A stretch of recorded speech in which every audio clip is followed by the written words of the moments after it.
मुक्ति मोक्ष प्राप्ति के लिए इन्हें छोड़ो। चोरी, जुआ, मुखबिरी, ब्याज, घूस, परनारी मनुष्य के उत्थान को रोकने वाली गलत आदतों और बाधाओं को रेखांकित कर उनसे बचने के उपाय बताकर भौतिक और आध्यात्मिक दोनों तरक्की का मार्ग प्रशस्त करने वाले, सरल शब्दों में समझाकर परलौकिक घर महल बनाने के लिए आचार व्यवहार रूपी नींव को मजबूत करने वाले इस समय के महान समाज सुधारक, पथ प्रदर्शक, गाइड, जगह जगह लोगों के बीच जाकर उनमें जागृति लाने वाले पूर्ण समर्थ संत सदगुरु उज्जैन वाले बाबा उमाकांत जी महाराज ने 5 जून 2022 सायकाल नाला सुपारा मुंबई में दिए और यूट्यूब चैनल जय गुरुदेव यूकेएम पर लाइव प्रसारित संदेश में बताया कि चोरी करने, जुआ खेलने, मुखबिरी, चुगली करने, ब्याज लेने, घूस खाने और परनारी को गलत नजर से देखने वाले को मुक्ति मोक्ष नहीं होता है। इन सब से दूर रहना चाहिए। पहले आदमी किसी के सामने हाथ नहीं फैलाता था, कहता था मर जाऊं लेकिन भीख नहीं मांगूंगा, जितना है उसी में गुजर करेंगे, वही खाएंगे। पहले के समय में लोगों की नीयत सही थी तो बरकत होती थी। अब ऐसे गंदे शौक पड़ गए हैं कि कर्जा लेना ही पड़ता है। जो खर्चे से बचे, गरीबों को खिलाने में, इधर उधर अच्छे काम में खर्च कर देना चाहिए। आप पावर में हो, किसी का काम किए, वो खुशी से दो तो आपके लिए फलीभूत दूध के समान होगा। लेकिन ये जबरदस्ती वाला काम, ये परमार्थियों के लिए आगे बढ़ने में बाधक बनता है, इससे दूर रहना चाहिए। कुछ ऐसे होते हैं जो ब्याज पर ब्याज लगाते चले जाते हैं। कितना कोई रोवे गिड़गिड़ाए लेकिन सुनवाई नहीं करते हैं। निठुर जिसको कहते हैं, निठुर हो जाते हैं। आदत बन जाती है उनकी वही क्रूरता की। और वो जो पैसा आता है दिल दुखा वाला, वो खाते हैं तो उससे बुद्धि और खराब होती है।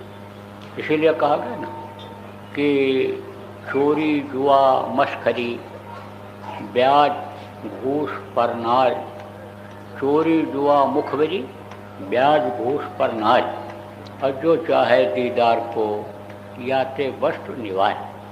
चोरी, जुआ, जुआ खेलने वाले, चोरी, जुआ और मुखबिरी करते हैं ना, जासूसी। कौन सी जासूसी? यानी एक तो नौकरी की जासूसी होती है और ये कोई जासूसी होती है कि जो यानी इनको पटको, इनको बताओ, चुंगली छाई जिसको कहते हो आप लोग, तो वो होते हैं मुखबिरी। चोरी, जुआ, मुखबिरी, ब्याज खाने वाले को, ब्याज, घूस खाने वाले को और परनारी को, गलत नज़र देखने वाले को मुक्ति मोक्ष नहीं होता है। इससे थोड़ा दूर रहना चाहिए। अब पहले था आदमी कोई किसी से मांगता नहीं था, हाथ नहीं फैलाता था, कहता था मर जाऊं मांगू नहीं, कहता था जितना है उसी में गुजर करेंगे, वही खाएंगे। और कुछ लड़का लड़की के शादी ब्याह के लिए बचा भी रखेंगे। खेती करता तो उसके लिए जो टैक्स होता है, लगान जिसको कहते हो, पोत जिसको कहते हो, उसको देने के लिए बचा के भी रखता था। और बरकत भी खूब होती थी क्योंकि नीयत अच्छी थी तो बरकत खूब होती थी। आप समझो थोड़ा कमाता था लेकिन खाने के बाद भी उसमें से कुछ बच जाता था। अब लोगों की हो गई नीयत खराब, और नीयत खराब हो गई तो बरकत हो गई बंद। और दूसरी चीज़ यह है कि आवश्यकताएं बहुत बढ़ गई। ज़रूरत से ज़्यादा आदमी खर्चा करने लग गया।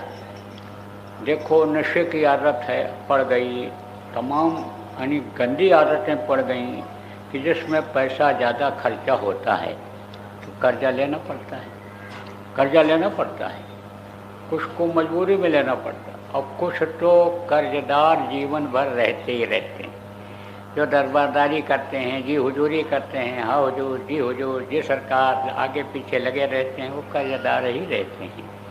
गाँव में एक कहावत है, आप लोग ज़्यादातर उधर उत्तर प्रदेश के होंगे। उत्तर प्रदेश में कहावत है कि सुख चाहे तो खेती करे, धन चाहे व्यापार, ठाट चाहे तो करे नौकरी, ऋण चाहे दरबार, तो कर्जदार ही रहते हैं। लेकिन कर्जा देने वाले को ये चाहिए कि ज़्यादा ब्याज न ले। 1% भी अगर वो लेगा मान लो तो साल का बैंक से ज़्यादा पा जाएगा, 12% पा जाएगा।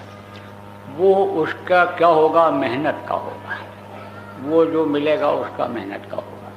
और उसमें से जो खर्चे से बचे उसको भी गरीब गुरबा को खिलाने में, इधर उधर अच्छे काम में खर्च कर देना चाहिए। आप ये समझो नौकरी में अन्य लोग हैं, नौकरी करते हैं, तो कुछ लोग तो कहते हैं कि लाओ इतना दे दो, जिसको घूस कहते हैं, रिश्वत कहते हैं। इतना दोगे तब फाइल आगे बढ़ेगी, तब इस पर चिड़िया बैठेगी। चिड़िया बैठने का मतलब साइन सिग्नेचर होगा, हस्ताक्षर होगा। कुछ ऐसे होते हैं भाई चलो काम कर देते हैं, हंसी खुशी से कोई कुछ देगा दे देगा, वो हमारे लिए फलीभूत होगा। तो फलीभूत क्या होता है? किसी का काम आपने कर दिया, पावर में हो, आपने काम कर दिया, अब वो जो देगा समझा, वो आपके लिए समझो कि दूध के समान होगा। कहा गया ना कि मांगे मिले सो पान, सहज मिले सो दूध सम। सहज मिले सो दूध सम, मांगे मिले सो पान। और कहें कबीर वो रक्त सम, जामे खींचा तान। खींचातान होती है ना, कहते इतना रखो। अब खींचातानी हुई, सोचने लगा कैसे दें, क्या करें, फाइल आगे नहीं बढ़ेगी, काम नहीं होगा। तो आपको समझने की ज़रूरत है, जो लोग नौकरी करते हो, खुश हो जाए कोई दे दे तो कोई बात नहीं, लेकिन ये ज़बरदस्ती वाला काम ये परमार्थियों के लिए आगे बढ़ने में बाधक बनता है, इससे दूर रहना चाहिए।